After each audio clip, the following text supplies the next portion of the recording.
Non, non, non, n'essayez pas de vous faire pardonner comme ça. Bienvenue sur Watch Mojo français. Aujourd'hui, nous faisons le décompte du top 10 des morts tristes de méchants d'animé. Nous publions de nouvelles vidéos chaque jour, alors abonnez-vous et activez la petite cloche pour votre dose quotidienne de Watch Mojo.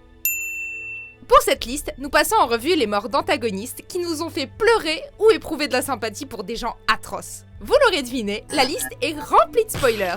On vous aura prévenu.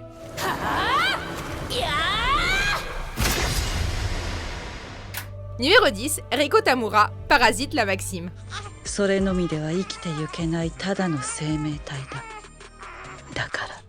Quand une armée d'extraterrestres parasites déterminée à gouverner l'humanité entame sa conquête, on s'attend pas à se sentir ému. Reiko a toujours été moralement ambiguë au fil de la série. On la voit couper des têtes et l'instant d'après, elle accouche d'un bébé. Après avoir donné naissance à son fils, elle se retourne contre les autres parasites avant de se faire brutalement tirer dessus par la police.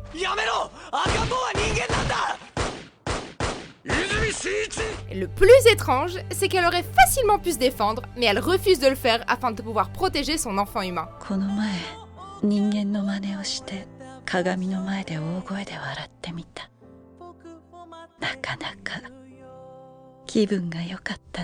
Numéro 9, Gilles de Rais, Drifters.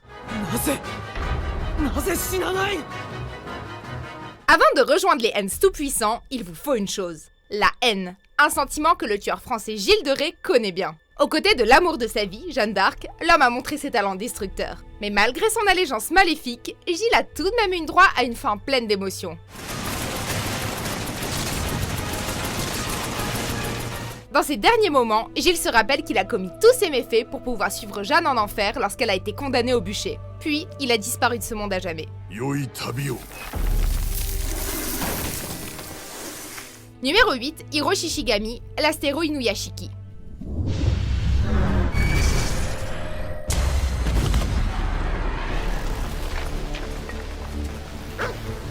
Shishigami et Monsieur Inuyashiki ont eu la malchance de se retrouver au cœur d'une explosion mystérieuse. Du coup, leurs corps ont été remplacés par des copies robotiques. Si Inuyashiki utilise ses nouveaux pouvoirs pour faire le bien, Shishigami part dans un délire meurtrier. On ne s'attend donc pas à le voir aider à arrêter un météore qui doit s'écraser sur Terre.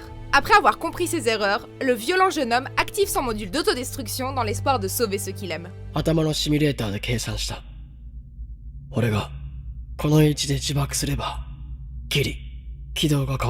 Malgré la voie obscure qu'a empruntée Hiro, son sacrifice nous montre que cet antagoniste aurait tragiquement pu être un héros.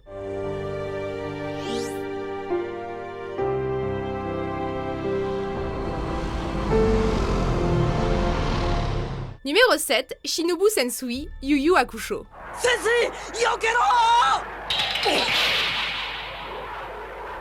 La morale n'est pas toujours toute blanche ou toute noire, et ce qu'on pense bon est parfois tout l'inverse. Après avoir vu du bon dans les démons et du mauvais dans les hommes, Shinobu s'est caché pour ne sortir que plusieurs décennies plus tard afin de juger les humains et leur méchanceté. Du coup, lorsque Yusuke parvient enfin à le battre avec l'aide de Sensui, on apprend la vérité. Il ne voulait pas éradiquer l'humanité, mais être tué par des démons pour compenser ses crimes.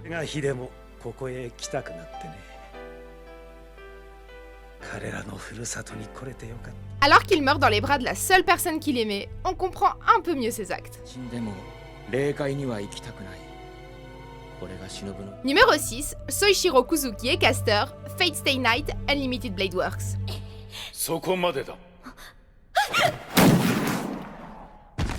Parmi les participants de la 5e guerre sainte du Graal se trouve ce duo mortel Maître Savant. S'il s'agissait de grands antagonistes du début de la série, leur mort est déchirante. Sous toute cette supercherie et ces complots surnois se trouve une histoire d'amour qui pousse Caster à sacrifier sa propre vie pour l'homme stoïque.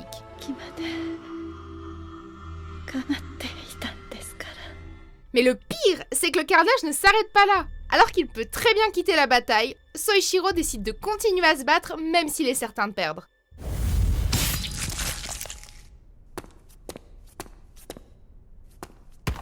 Numéro 5, Ituka Motaru, Gintama.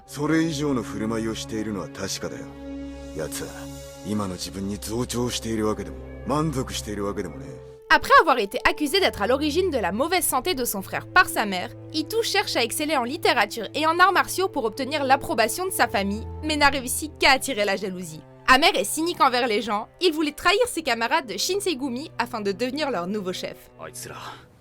奴を薄汚ねえ裏切り者のまんま死なせたくねえんだよ。最後は武士として。Ce n'est que lorsque ses plans ratent qu'il réalise à quel point les liens qu'il a formés avec les autres sont importants, et il a ainsi eu droit à une mort honorable des mains du vice-amiral Hijikata.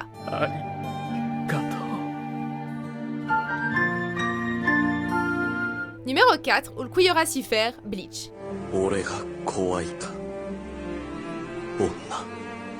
Ulquiorra était un Arrancar et il ne croyait qu'une chose, que le cœur humain n'existait pas. Une idée qu'il a clairement mise en avant en kidnappant Orihime et lors de la guerre qui a suivi contre Ichigo. Mais après un final intense contre le Shinigami de substitution, il semble avoir retrouvé sa part d'humanité vu qu'il a droit à un dernier moment plein d'émotions avec Orihime et réalise ce qu'est un cœur avant de disparaître.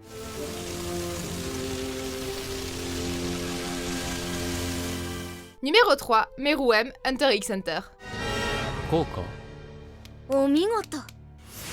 En tant que roi des Chimera Ants, Meruem respecte la force plus que tout, et vu leur faiblesse, il considère les humains comme de la nourriture. Pourtant, il revient sur cette idée lorsqu'il rencontre Komugi, une jeune fille aveugle qui montre une autre forme de force à Meruem. Au fil du temps, son admiration augmente et après son empoisonnement, il décide de passer ses derniers jours à jouer au kungi avec Komugi.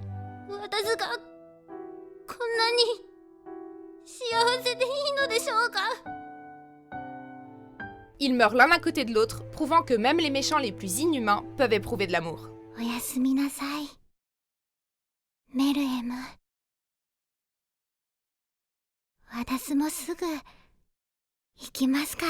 Numéro 2, Envy, Fullmetal Alchemist Brotherhood.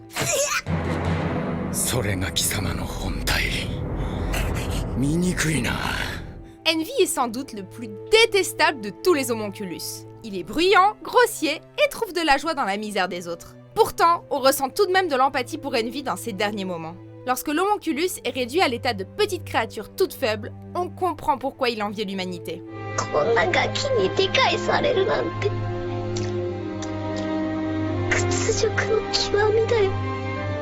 Envy était humilié, réduit aux larmes en réalisant ça, et dans son désespoir, il a mis fin à sa vie en arrachant la pierre philosophale de son corps et des larmes à nos yeux.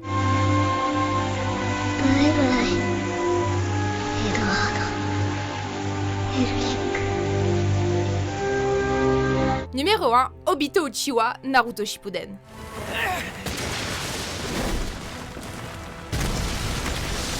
Après avoir sacrifié sa vie pour Kakashi et lui avoir donné son Sharingan, Obito Uchiwa était censé être mort. Mais ce qu'on ne savait pas, c'est que depuis l'ombre, il orchestrait quelque chose de colossal. Avec l'aide d'Akatsuki, Obito a débuté la 4e grande guerre shinobi, mais il a changé d'avis à la dernière minute et s'est sacrifié pour sauver Kakashi une fois de plus pour effacer ses péchés.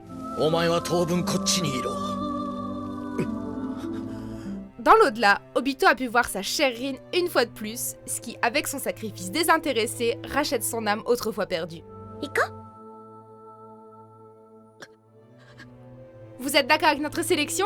Jetez un coup d'œil à ces autres super vidéos de WatchMojo français et n'oubliez pas de vous abonner pour être au courant des nouveautés.